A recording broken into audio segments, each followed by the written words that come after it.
High প্রিয় শিক্ষার্থীরা, আসসালামু আলাইকুম। আশা করি সবাই ভালো আছো। আজকে চলে আসলাম আমি একটি নতুন পর্বে। আমি এ পর্বে আলোচনা করব অনুশীলনী 2.3-এর 58 পৃষ্ঠার 29 নম্বর সৃজনশীল নিয়ে। তো তোমরা ক্লাসটি প্রথম থেকে শেষ পর্যন্ত দেখবা, আর ক্লাসটি যদি তোমাদের ভালো লাগে অবশ্যই সাবস্ক্রাইব করে পাশে থাকবা এবং ভিডিওতে একটি লাইক করে দেবা। তো চলো আমরা অঙ্কটা দেখি। বলছে কোনো কাজ আলিফ 20 দিনে এবং খালিদ 30 দিনে করতে পারে। তাদের দৈনিক মজুরি যথাক্রমে 500 টাকা এবং 400 টাকা। তারা একত্রে 3 দিনে কাজ করার পর বাকি কাজ খালিদ একা সম্পন্ন করে। তাহলে কি বলছে যে কোনো কাজ আলিফ করছে 20 দিনে, খালিদ করছে 30 দিনে। তাদের দৈনিক মজুরি 500 টাকা আর 400 টাকা, অর্থাৎ আলিফের 500 টাকা, খালিদের 400 টাকা। তারা একত্রে কাজটি করেছে, তারপর বাকি কাজ খালিদ একা সম্পন্ন করেছে। এখন প্রশ্ন হলো আলিফ ও খালিদ একত্রে একদিনে কতটুকু কাজ করতে পারবে, কাজটি কত দিনে শেষ হয়েছিল। যদি প্রত্যেকে আলাদাভাবে কাজটির এত অংশ সম্পন্ন করে তাহলে তাদের প্রাপ্ত মজুরি অনুপাত নির্ণয় করো। তো আমরা পর্যায়ক্রমে একটা করে উত্তর বের করব। তো প্রথমে আমরা ক নাম্বারটা দেখি। বলছে আলিফ ও খালিদ একত্রে একদিনে কতটুকু কাজ করেছে। একদিনে চেয়েছে, আমাদের উত্তর কী চেয়েছে সেটা আগে দেখতে হবে যে আলিফ ও খালিদ একত্রে একদিনে কতটুকু কাজ করেছে, অর্থাৎ অংশ চেয়েছে যে একদিনে কতটুকু কাজ করবে, অর্থাৎ আমাদের কাজের অংশটা বের করা লাগবে। তাহলে এখানে দেখো আলিফ 20 দিনে করেছে কয়টি কাজ, একটি কাজ। তাহলে 20 দিনে যদি একটি কাজ করে তাহলে একদিনে কতটুকু কাজ করে বের করব। এই 30 দিনে যদি একটি কাজ করে তাহলে একদিনে কতটুকু কাজ করেছে সেটা বের করব, দিয়ে দুইজনেরটা যোগ করে দেবো। তো চলো খাতা কলমে করি তাহলে তোমরা আরও বুঝতে পারবা। তাহলে এখানে লিখবো আমরা কি, আলিফ কত দিনে করেছে কাজটি, 20 দিনে। 20 দিনে করে কাজটির কত অংশ, এক অংশ বা সম্পূর্ণ কাজ, ঠিক আছে। অতএব আলিফ একদিনে করতে পারে কাজটির কম পারবে, তাই এটা কী হবে ভাগ, অর্থাৎ 1/20 সমান 1/20 অংশ। এবার কে, খালিদ 30 দিনে করতে পারে কাজটির এক অংশ।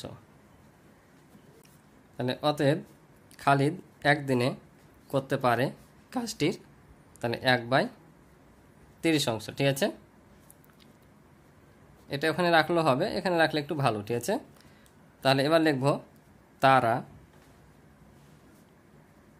একত্রে, তাহলে বলেছে তারা একত্রে কাজটি কত দিনে করতে পারবে। তাহলে একত্রে বললে কি করতে হবে, এই দুটাকে যদি আমরা যোগ করে দিই তাহলে তারা একত্রে একদিনে কতটুকু কাজটা করেছে আমরা কি পেয়ে যাব না। তাহলে তাই আমরা লিখব যে তারা একত্রে একদিনে করতে পারে কাজটি, তাহলে দুটো কী করবো আমরা যোগ করে দেবো, 1/20 যোগ 1/30 অংশ, ঠিক আছে। তাহলে এখন যদি আমরা লসাগু করি তাহলে দুটোর লসাগু কত হবে, 20 আর 30-এর লসাগু হবে তোমার 60, কারণ 60কে যদি আমরা 20 দিয়ে ভাগ করি তাও ভাগ যাবে, 30 দিয়ে ভাগ করি তাও হবে। তাহলে 20 দিয়ে যদি এটাকে 60কে ভাগ করি তাহলে 3/20 হয় 60। এটা নিয়ম হচ্ছে হর দ্বারা লসাগুটাকে ভাগ করা আর ভাগফলের সাথে এই লবটাকে কী করা, গুণ করা। তা 3/20 যদি 60 হয় তাহলে ভাগফল 3, 3-এর সাথে যদি আমি 1 গুণ করি তাহলে 3ই হবে, যোগ 30 দুগুণা 60, তাহলে ভাগফল 2, 2-এর সাথে 1 গুণ করলে হবে 2, এত অংশ কাজ। তাহলে নিচে 60 আছে, 60ই থাকবে, আর উপরে কত 5, কারণ 3 আর 2 যোগ করলে 5। এখন যদি কাটাকাটি আমরা করি তাহলে 5 একে 5, আর এখানে হবে 5-12 60, ঠিক আছে। তাহলে উপরে 1 আর নিচে 12, অর্থাৎ তারা একত্রে একদিনে কাজটি কত করেছে, 1/12 অংশ, ঠিক আছে। এটা হচ্ছে আমাদের ক নাম্বারের অ্যান্সার। আশা করি বুঝেছ। তো চলো আমরা খ নাম্বার দেখি। এবার খ বলছে কাজটি কত দিনে শেষ হয়েছিল, কাজটি কত দিনে শেষ হয়েছিল।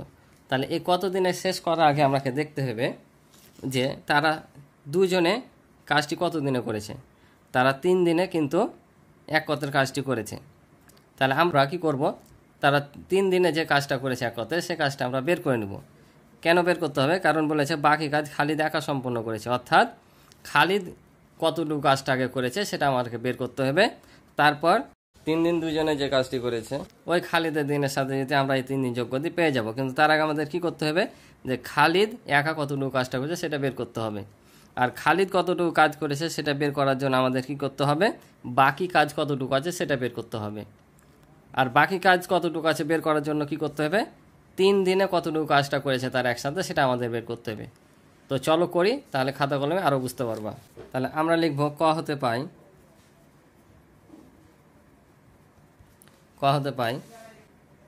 আলিফ ও খালিদ একত্রে একদিনে করে কাজটির কত অংশ করেছে, এই যে 1/12 অংশ তারা একদিনে কাজটি করেছে। তাহলে অতএব আলিফ ও খালিদ একত্রে কয় দিনে কাজটা করেছিল, 3 দিনে। কারণ 3 দিন কাজ করার পর আলিফ আর করেনি, খালিদ একা কাজটি করেছে। তাহলে 3 দিনে তারা যে কাজটি করেছে সে কাজটি আমরা বের করব। তাহলে 3 দিনে কাজটি পেয়ে গেলে তখন কাজের মোট অংশ থেকে যদি আমরা 3 দিনেরটা বাদ দিয়ে দিই তাহলে বাকি অংশটা পাবো যেটা খালিদ একা করেছে। তাহলে কাজটি করে, তাহলে কি হবে, এটা বেশি করবে তাই এটা গুণ হবে, উপরে 3 আর নিচে 12। তাহলে কাটাকাটি করলে উপরে 1 আর নিচে 3 ছেড়ে 12, তাহলে সমান সমান 1/4। এত অংশ কাজ তারা 3 দিনে করেছে। তাহলে আমরা এখন বের করব বাকি কাজটা। তাহলে মোট কাজ কত, মোট কাজ হচ্ছে 1 অংশ, কারণ কয়টি কাজ, একটি কাজ। তাহলে ওই একটি কাজ থেকে যদি আমরা এটা বাদ দিয়ে দিই তাহলে কি পাবো, বাকি কাজটা পাবো। একটা প্রকৃত ভগ্নাংশ কিন্তু একের চাইতে সবসময় ছোট, ঠিক আছে, মনে করো না যে একের চাইতে এটা বড়, একের চাইতে এটা ছোট। তাহলে আমরা এটা 1 থেকে বাদ দেবো। তাহলে এখানে লিখব 3 দিন পর কাজ বাকি থাকে, 3 দিন পর কাজ বাকি থাকে। তাহলে আমরা কি করব, মোট কাজ অর্থাৎ 1 থেকে এটা বাদ দিয়ে দেবো, এত অংশ। এখন যদি বিয়োগ করি, এখানে কিছু না থাকলে লসাগু সরাসরি এটা বসে যায়, আর এটার সাথে এটা সরাসরি গুণ হয়ে যায়। কারণ এর নিচে যদি হর ধরি তো হর কত, 1 দিয়ে যদি 4কে ভাগ করি তাহলে কত হয়, 4ই হবে। 4-এর সাথে 1 গুণ করলে আবার 4-কে 4ই হবে, অর্থাৎ সরাসরি এটার সাথে গুণ করে দেবা। বিয়োগ 4 দিয়ে 4কে ভাগ করলে 1, আর 1-এর সাথে 1 গুণ করলে 1, তাহলে সমান সমান উপরে 3 আর নিচে 4, অর্থাৎ 4 ভাগের 3 ভাগ এখনও কাজ কি আছে, বাকি আছে। ঠিক আছে, এই কাজটা এখন খালিদ একাই করছে। তো খালিদ একাই কত দিনে করছে আগে আমরা সেটা বের করব, তারপরে তখন যে 3 দিন কাজ তারা করেছে সেটা যোগ করে দেব। তো চলো করি। তাহলে এবার লিখব যে খালিদ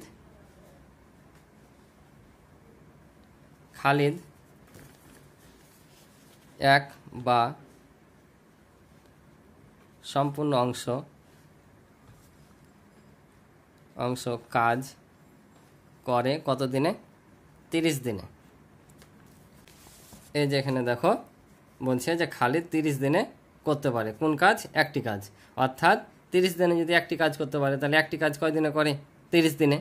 অর্থাৎ 1 অংশ কাজ করে 30 দিনে। 1 অংশ কাজ যদি 30 দিনে করে তাহলে 3/4 অংশ কাজ, অর্থাৎ এই অংশ কাজটা কত দিনে করবে সেটা আমাদের বের করতে হবে। তাই আমরা লিখেছি খালিদ 1 বা সম্পূর্ণ অংশ কাজ করে 30 দিনে। অতএব খালিদ 3/4 অংশ কাজ করে, তাহলে উপরে 30 গুণিত 3 আর নিচে হচ্ছে 4। ঠিক আছে, যখন এখানে 1 থাকে আর নিচে কোনো সংখ্যা থাকে তখন গুণ হয়, ঠিক আছে, কারণ বেশি হবে কাজটা। তাহলে 2 দুগুণা 4 আর 15 দুগুণা 30 সমান সমান, তাহলে কাটাকাটি হয় না, আমরা কি করব, নিচ নিচ গুণ ওপর ওপর গুণ করে দেবো। তাহলে উপরে 3 15 45 আর নিচে 2, তাহলে এত দিনে। অর্থাৎ খালিদ একা কাজটি করছে এত দিনে, অর্থাৎ 45/2 দিনে। ঠিক আছে, তাহলে বাকি কাজটা এত দিনে করছে। কিন্তু তার আগে কি ছিল, 4 ভাগের 1 ভাগ কাজ তারা কয় দিনে করেছিল, একসাথে 3 দিনে করেছিল।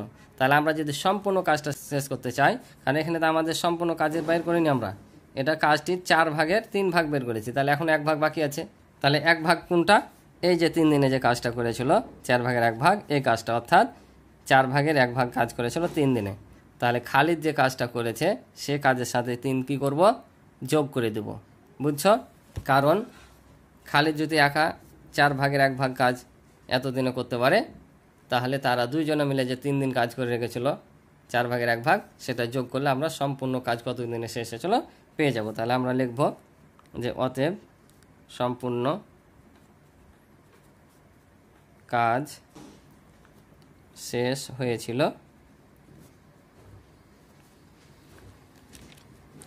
তাহলে 45/2 যোগ 3 দিনে। তাহলে আবারও লসাগু করলে কত হবে? 2। তা 2কে 2 দিয়ে ভাগ করলে 1, 1-এর সাথে 45 গুণ করলে 45, আর এখানে নিচে কিছু না থাকলে এটার সাথে কি বলেছি সরাসরি গুণ হয়ে যাবে, অর্থাৎ 3 দুগুণা 6। এটা যদি এখন আমরা যোগ করি তাহলে হবে 51, আর নিচে 2 আর ভাগ করে দেবো, তাহলে 2 দুগুণা 4। ঠিক আছে? তাহলে 5 থেকে 4 বাদ দিলে 1 নামবে, আর 5 দুগুণা হয় 10, থাকলো 1। এই একটা চলে আসবে এখানে দাগ দিয়ে এখানে, আর এই 2টা চলে আসবে নিচে। তাহলে আমরা পেলাম 25.5 দিন। এটা হচ্ছে আমাদের উত্তর, অর্থাৎ কাজটি কত দিনে শেষ হয়েছিল? 25.5 দিনে শেষ হয়েছিল। আশা করি তোমরা অঙ্কটি বুঝেছ। এবার গ নাম্বারটা দেখো, যদি প্রত্যেকে আলাদাভাবে কাজটির এত অংশ সম্পন্ন করে তাহলে তাদের প্রাপ্ত মজুরির অনুপাত নির্ণয় করো। তাদের প্রাপ্ত মজুরির অনুপাত বের করতে বলেছে। তো অনুপাত তো পরে, তাহলে আমাদের কি করতে হবে? আগে তারা কত টাকা মজুরি পেয়েছিল সেটা বের করতে হবে। আর মজুরি পাওয়ার আগে আমরাকে দেখতে হবে তারা এত অংশ কাজ কত দিনে করেছে। তারা তো নির্দিষ্ট সময় ধরে একটা কাজ করেছে, কিন্তু বলেছে কি যে 5/16 অংশ কাজ করে তারা কত টাকা মজুরি পেয়েছে। অর্থাৎ আমাদের আগে বের করতে হবে যে তারা এই 5/16 অংশ কাজ কত দিনে করেছে বের করতে হবে, তারপর মজুরি বের করতে হবে, তারপর অনুপাত। তো অঙ্ক করি খাতা কলমে, তাহলে তোমরা আরও বেশি বুঝতে পারবা। তাহলে লিখব আলিফ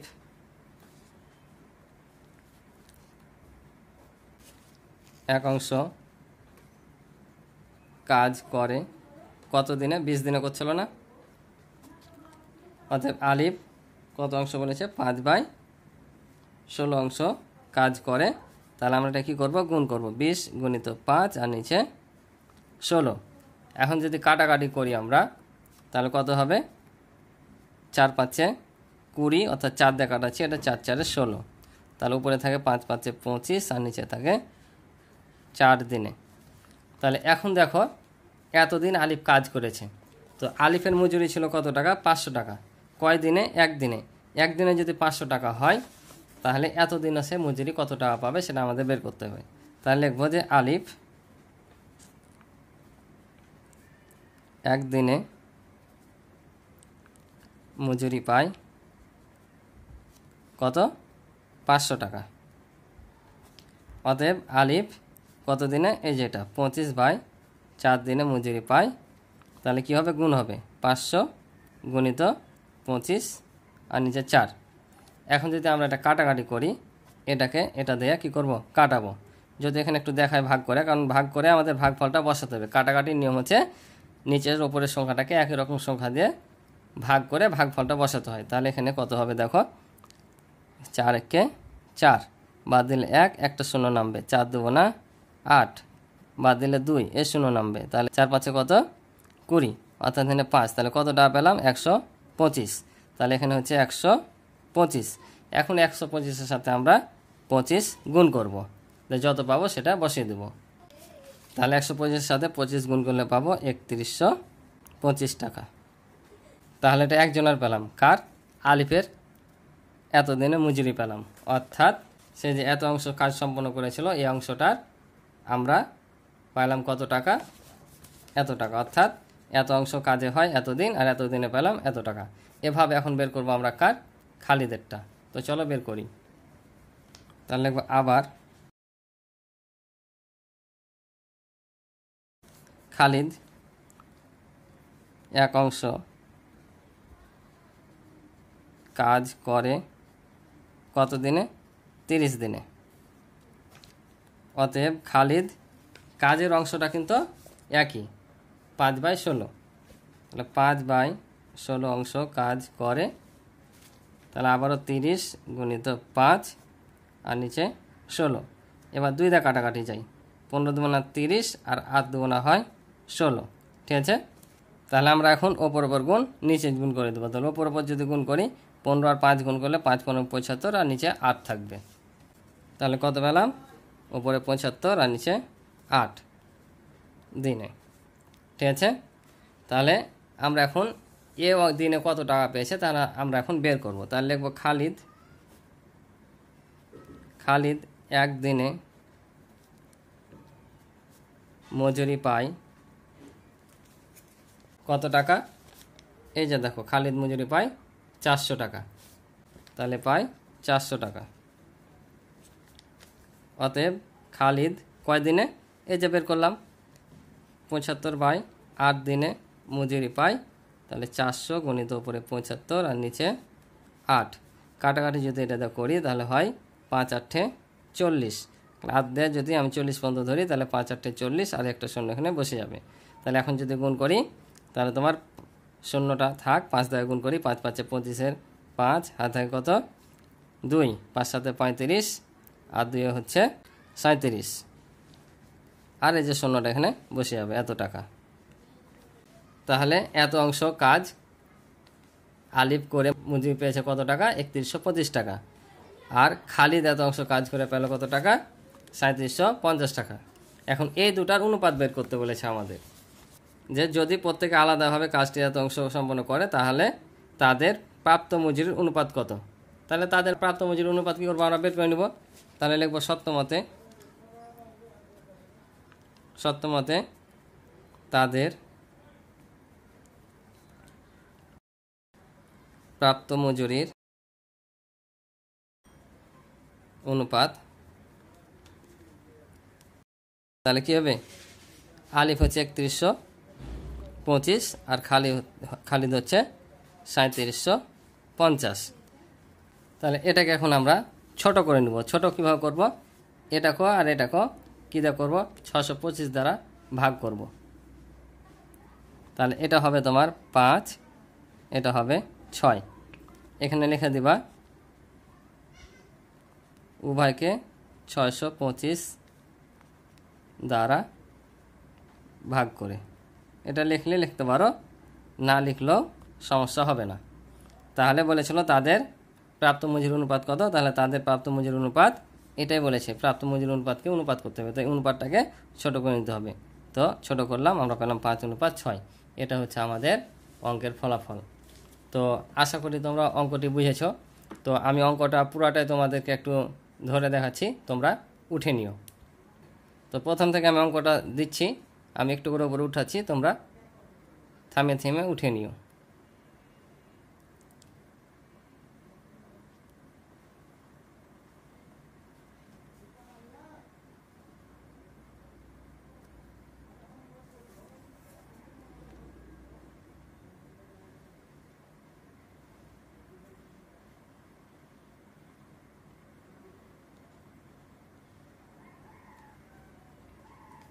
তো তোমরা অঙ্কটা সুন্দর করে উঠে নাও, ঠিক আছে?